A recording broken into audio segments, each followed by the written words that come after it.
We're checking out Labyrinth by Randall Sullivan. Now, you know, everything's been going out with this whole Tupac, and they just arrested Keefe D. The guy was supposedly in the car with one of the, uh, I guess, with the shooter who took Tupac out. But anyway, let's check out Labyrinth, y'all. And we'll come back to my reaction. Hit that thumbs up button. This is Perez great. was photographed in a romantic embrace with a juicy-looking Honduran nightclub singer he knew as Bella Rios. Bella Her Rios. real name was Veronica Quesada. Poole and another task force detective were assigned to watch the woman's apartment, wait until she was alone, then ambush her with a request for an interview. Veronica Quesada knows English, but she wouldn't speak to us, Poole recalled.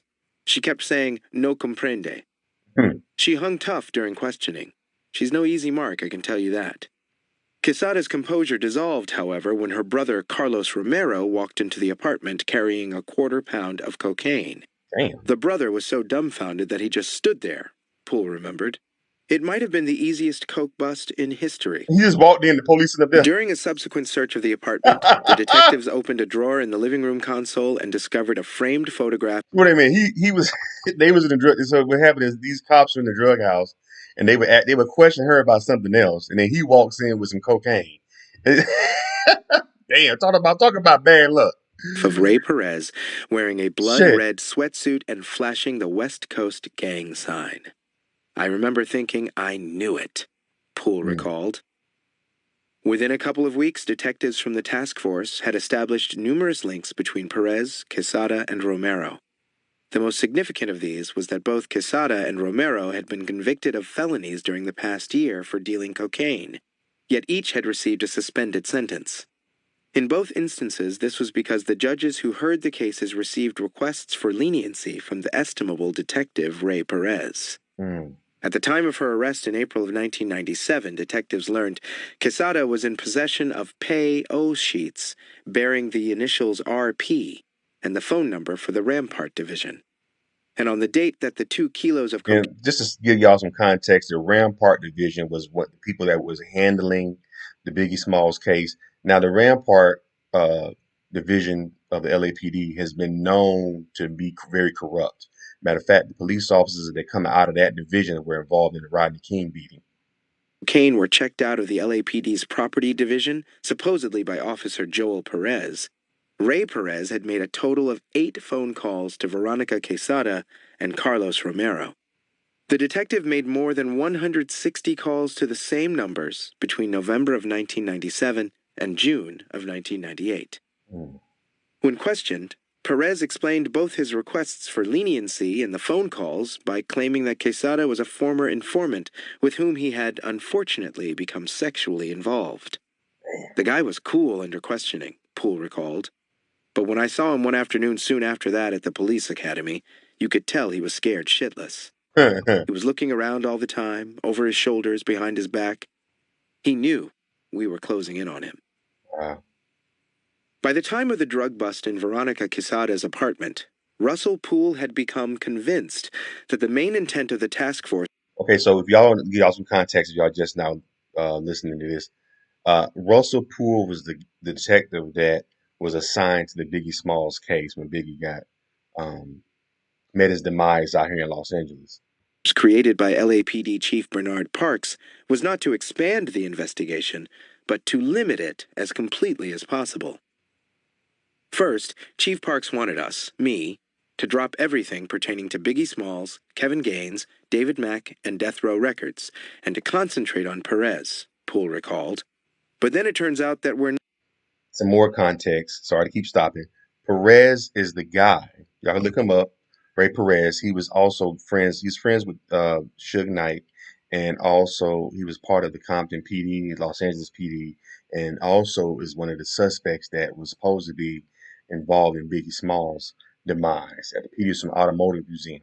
Not supposed to look very deep into Perez's background either. I was starting to get the feeling that this entire investigation was going to end up as nothing more than a coke bust.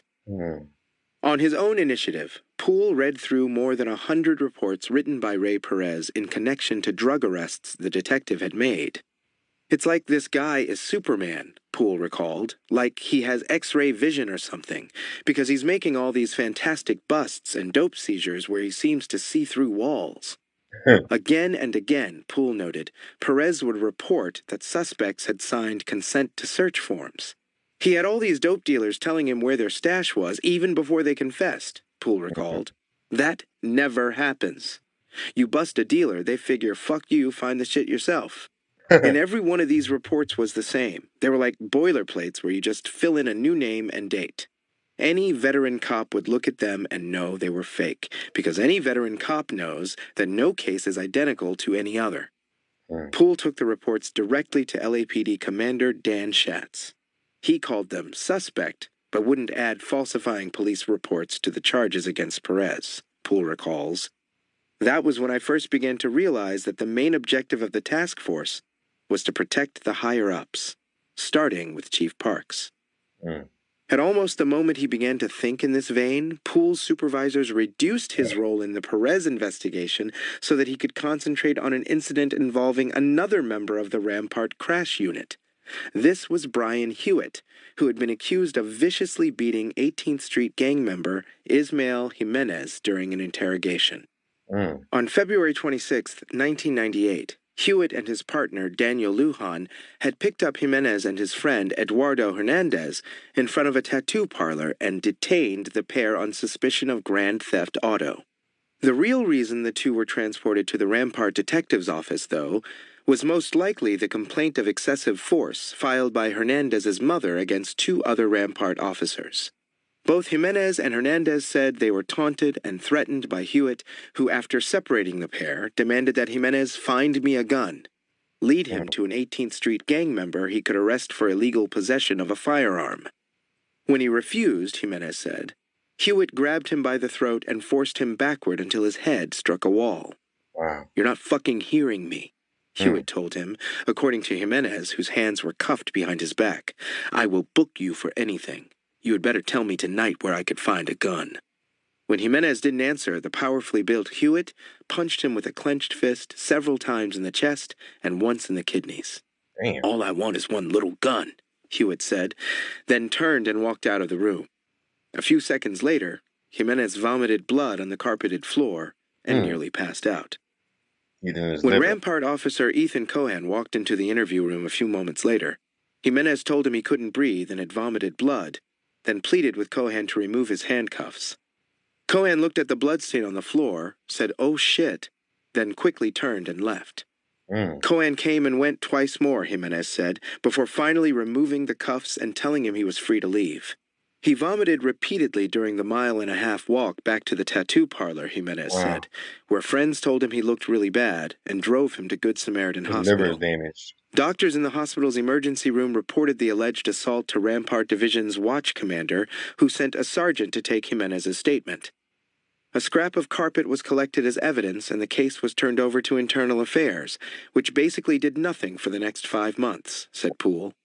The detective was startled to discover that the IA investigators had not even ordered DNA testing of the blood on the carpet.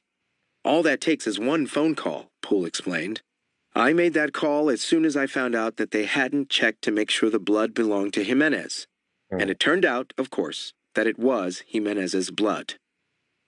One claim after another made by the gangbanger and his friends checked out. At the same time, Poole heard troubling descriptions of Officer Hewitt's violent disposition. It became clear pretty fast that Hewitt really liked beating people up, Poole recalled. He got off on it, almost in a sexual way. That's it. Though he didn't quite comprehend it at the time, Poole's investigation of Hewitt would mark a major turning point in the task force's mission. Up to that point, all of the officers under investigation were suspected of murder, robbery, or drug dealing. The case against Hewitt, though, was for brutality. It seemed very strange and mysterious when they moved me over to the Hewitt case, Poole recalled. First, I was going to go after Mack and Gaines and all the cops who were suspect in the Biggie Smalls case. Then I was supposed to work the dope case against Perez, and the next thing I know, they have me on the Jimenez beating. I kept wondering, what is this about? Then they partnered me with an investigator from Internal Affairs. I asked the lieutenant, isn't this a conflict of interest? I mean, I was supposed to be investigating criminal charges, and she was supposed to be investigating administrative ones. But the lieutenant said, no, you're both members of the task force. I said, okay. But then they assigned the very detective who had tried to run me out of RHD with those bullshit charges about the autopsy to supervise the investigation. And right away, he accuses me of trying to fabricate a case against Hewitt. Hmm. Poole went to the task force leader, Lieutenant Emmanuel Hernandez, and asked Thumbs up button, guys. This is cool, man. This is really deep. I just telling you, hit the thumbs up button. Appreciate it, y'all. Let's get back him in. to assign a new supervisor to the case. Hernandez, however, refused, even after I told him that the guy's attitude was going to screw the case up if it ever went to court. Poole recalled. What I didn't realize then was that Chief Parks didn't want this case to go to court because the Mm. brass were still trying to cover up an earlier investigation involving Hewitt and Perez that they should have used to clean up Rampart Division way back in September of 1995. Mm. In that case, Hewitt, Perez, and a female officer named Stephanie Barr were accused of criminal retaliation against three 18th Street gang members suspected of slashing the tires on Hewitt's vehicle. Mm. After an entire squad of cops beat the three gangbangers senseless, Hewitt, Perez, and Barr stripped them down to their boxer shorts, the 18th Streeters said, and made them walk nearly naked through a crowd made up largely of young women their own age. Wow. Actually, only two of them walked. The third, 19-year-old Carlos Oliva, was in a wheelchair, paralyzed from the waist down Damn. by a shooting 4 years earlier. Woo. Thoroughly LAPD is, humiliated man. and feeling he LAPD is cold, my nigga. Let me tell you something. They don't. They are very. They almost like psychopaths with badges. It's kind of crazy. I came across a couple of them. It's corrupt out here with the LAPD. had nothing left to lose, Oliva filed a complaint the next day. The man who took that report was Lieutenant Emmanuel Hernandez, then a Rampart supervisor. Nothing much happened until December, when Oliva was arrested for allegedly driving a stolen car. Though released after 5 days on that charge, Oliva was rearrested a month later by Barr and Hewitt, charged this time with possessing 55 rocks of crack cocaine for sale. Mm. Mainly due to the good work of his public defender, the case against Oliva was shown to be badly flawed and probably dirty. His arrest kept Oliva behind bars for 3 months, however, until the district attorney's office reduced the charges against him from a felony carrying a sentence of 5 years in state prison to a simple possession misdemeanor that allowed Oliva to avoid prison by entering a drug diversion program. Oliva's complaint against officers Hewitt, Barr, and Perez, meanwhile, was now being handled by the Internal Affairs Division under the control of then Deputy Chief Bernard Parks. Internal Affairs moved the Oliva investigation along as slowly as Did he pass away, Bernard Parks? Anybody know? Leave it in the comments if anybody know if Bernard Parks passed away. was humanly possible, not even bothering to interview the alleged victim until 8 months after he had filed his complaint. In the meantime, the young man who had joined Oliva in the complaint was turned over to the Immigration and Naturalization Service by a group of LAPD officers that included Hewitt and Perez, then deported to Honduras. Not until late 1997, almost 2 years after the original incident, did Internal Affairs officers file a report recommending that several officers, including Brian Hewitt and Stephanie Barr, be given letters of reprimand. A slap on the wrist that did not even delay Barr's promotion to homicide detective. Ray Wow. Perez was not disciplined at all for his part in the incident. Of course. That whole, quote, investigation, unquote, was about letting the statute of limitations run out so that no charges could be filed and the thing could be kept from the public, Poole said. Mm. And that's how they wanted the Jimenez beating handled. It came to the task force originally in order to protect Parks from any connection to the Oliva thing.